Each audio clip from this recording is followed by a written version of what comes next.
Ladies and gentlemen, esteemed guests, throughout 2 days in 12 panel discussions with the contribution and participation of more than 40 speakers with various affiliation and from strategic advisors and researchers and the policymakers from across the globe.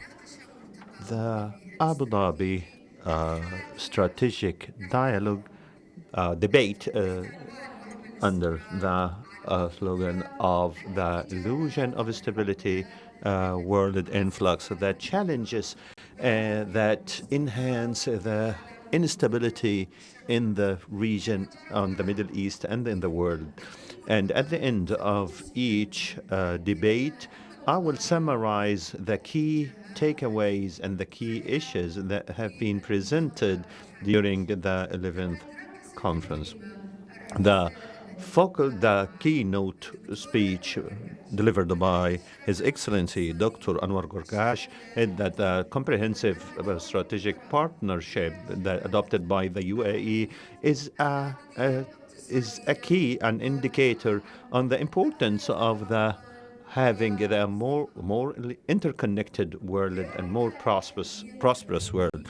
And this indicates the importance of having multifaceted approach based on realism and giving priority to enhancing the well-being of individual and minimizing military or de-escalation, and also promote globalization.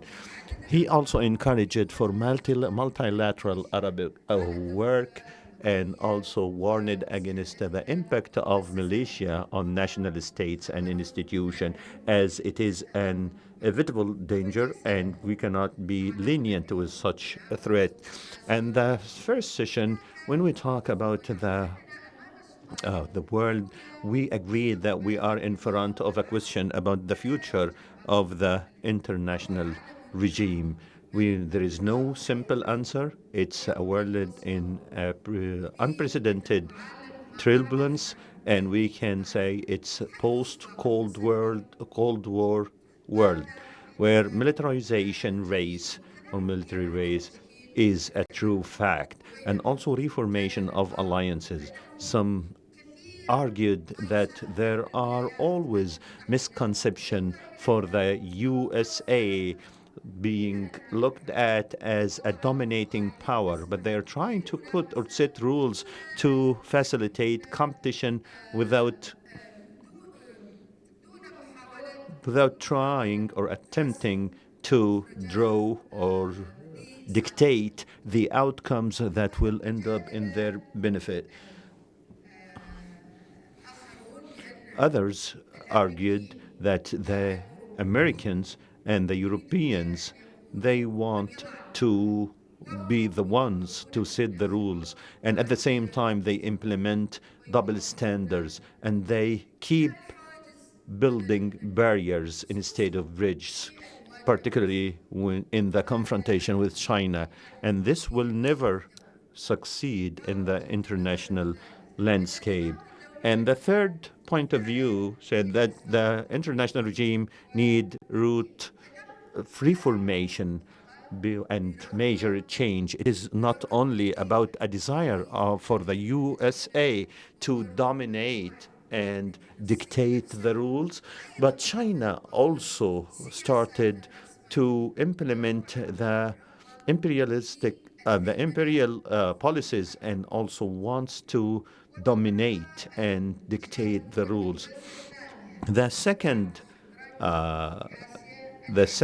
session, the chessboard in Asia, actors and limitations, talked about the challenges in the relationship between the key powers in Asia, particularly China and India, and the issues about the position of these forces in the competition between the US and China in the Indo-Pacific.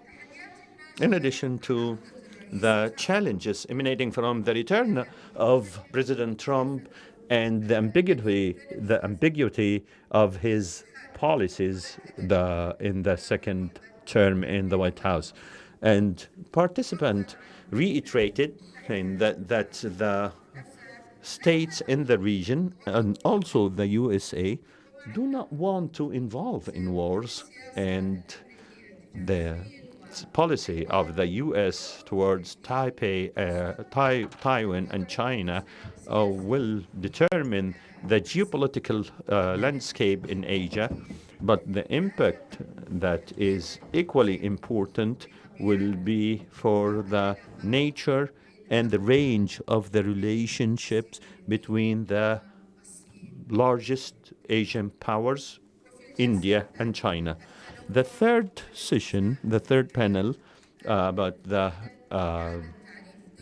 redefining of the USA role at the international level, the debate was about what the impressions given by President Trump in the elimination of the financial problems and dealing with the economic problems and the promise to end the wars and the assumptions at the economic level said that he's going to enhance protective policies and the bills of energy in the shade of sanctions will be one of the priorities of the U.S. administration, and the relationships with the GCC will be in a better situation in Trump's administration. It is more likely that the two-state solution will not be a priority, but Washington will continue to merge Israel in the region by continuing or following the path of the Abrahamic Accords. And the fourth panel, the Winter Gambit, the Russian race towards the international influence. The conclusion was that the problem of Russia stays in Europe because most of the European countries continue to press Russia through the NATO, and Russia knows that the U.S. are trying to put them or keep them in Ukraine for as long as possible in order to deplete their resources, economic and military resources. And maybe the return of Trump will be an opportunity for Putin to achieve progress in the management of the Ukrainian war by encouraging the efforts of Trump to disengage the U.S. from this war, but it is not clear yet if there is a possibility to have or to maintain ceasefire that will satisfy the desires and the goals of all parties involved. And in the fifth panel, when we were talking about the political problems and strategic problems in Europe, the discussion was focusing on the three fields: defense, the high tech, and energy. And in the light of the Ukrainian war, by the supply chain of energy and the militarization across the European countries and the return of Trump, Europe is in front of an urgent need to have independence in defense, energy, and development, regardless of the new president, the identity of the new president in the U.S. Also maintaining the good relation across the Atlantic, because together with the U.S. they are still in the same side, on the same boat to face the global south. And then the other panel, we're talking about the geopolitical conflicts. The speakers highlighted the importance of the infrastructures projects and the corridors, the transnational corridors, and also the redrawing the political reality and the geopolitics. And they identified and they highlighted the importance of interconnected infrastructure, and the benefits of these projects will prevail for all the stakeholders and all the actors.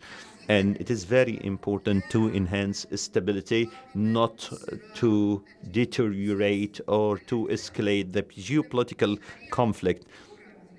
With we say that major initiatives like BRI and EMIC and the development road, they still have challenges for funds and governance, but cannot be separated from the competitiveness at the geopolitical level.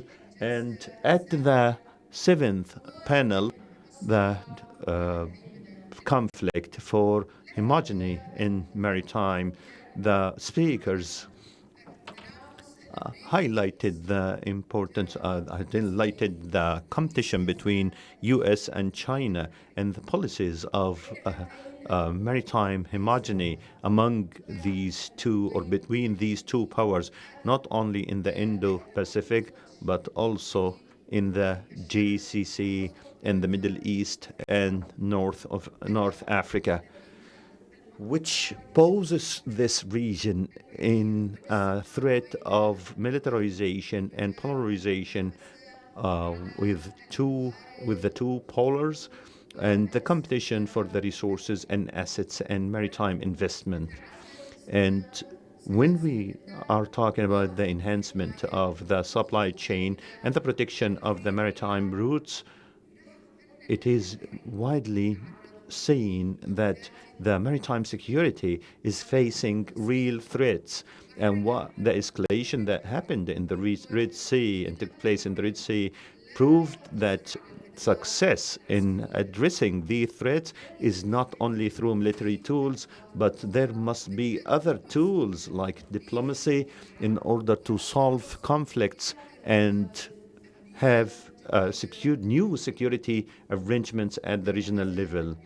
And the eighth panel was the discussion about Iran and the opportunities, about the developments in the levels of the foreign policy of Iran towards the neighboring countries in the Arab world. There was an agreement, like partial or like about the development of the Iranian policy to de-escalate policy of de-escalation in the region. But we know that this political development and security development needs backup at the economic level to build mutual interests, sustainable mutual interests. The economic contribution are still not at the level that we want, maybe because of the tendency towards isolation, or maybe due to the conflict or the tension between the West and Iran, as well as the impacts of the conflict in the Middle East and the repercussion of the Middle East conflict. And this cooperation still have lots of gaps, mainly the presence of militia that is affiliated to Iran, that are affiliated to Iran across different regions. And the ninth panel about the frozen and forgotten conflicts for Syria, Libya, and Yemen and Sudan. The discussion concluded that the Sudanese crisis is complicated and compounding and is facing increasing hate speech, while in Yemen, Houthis are still incapable to be. We are still incapable to find solutions with the Houthis, and it's a very distant hope to find a solution right now. The status quo in Libya is going towards easement, regardless of the challenge of militias, which is still present.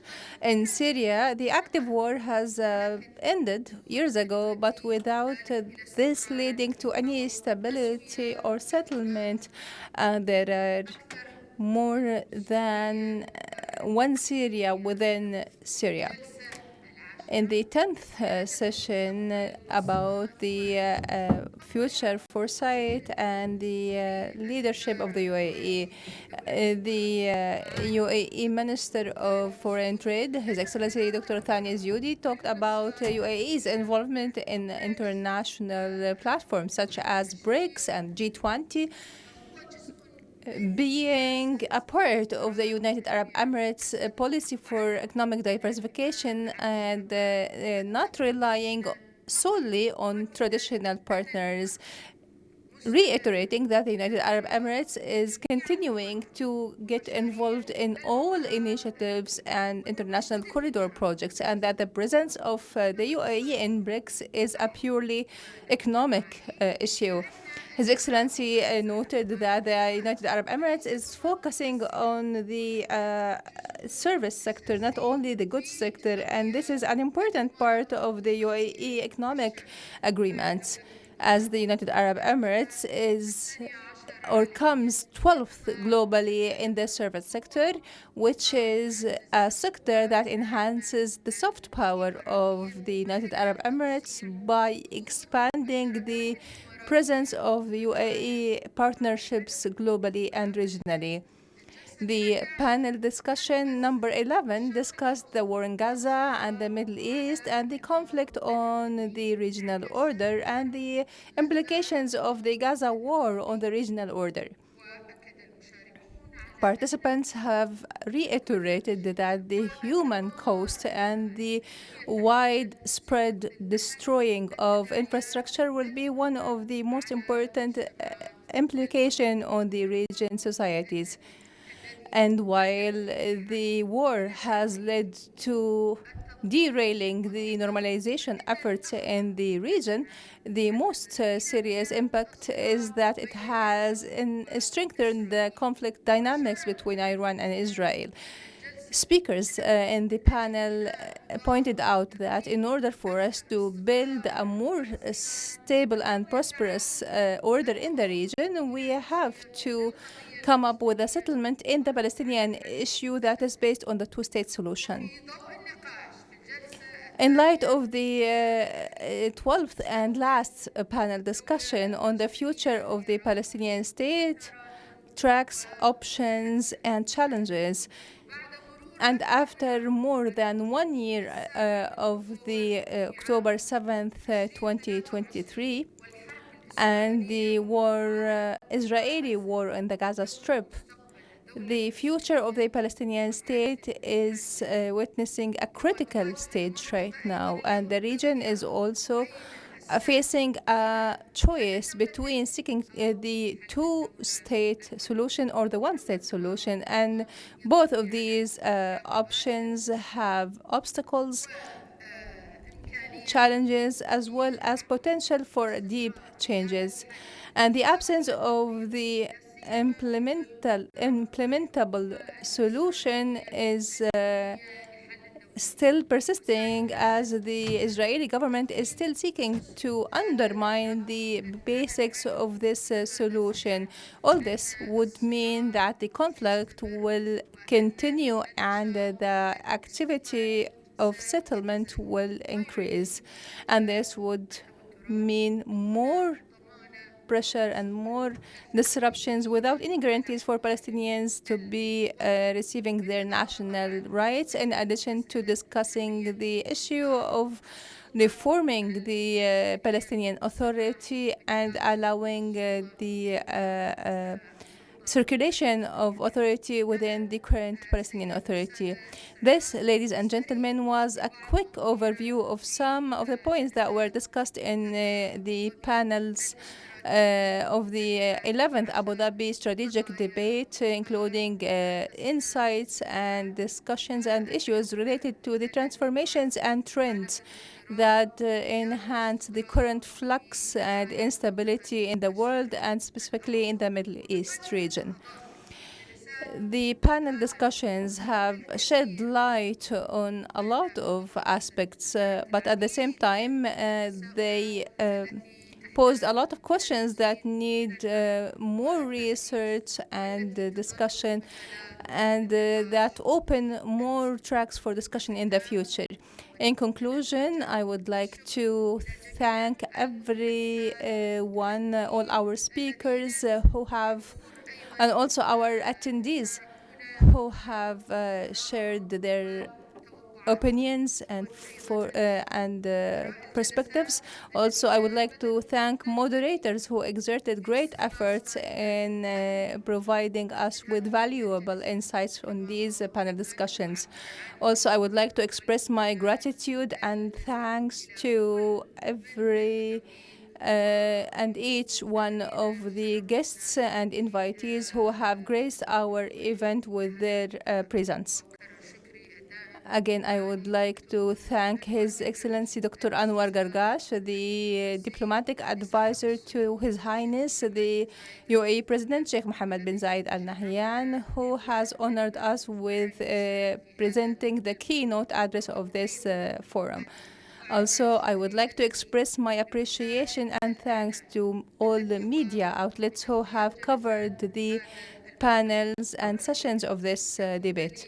Finally, I must express my pride and appreciation of the Emirates Policy Center team who has started preparing for this forum months ago, preparing for all aspects of this event. And also I want to thank the young women and young men who volunteered to help in this event and provided all efforts to help everyone.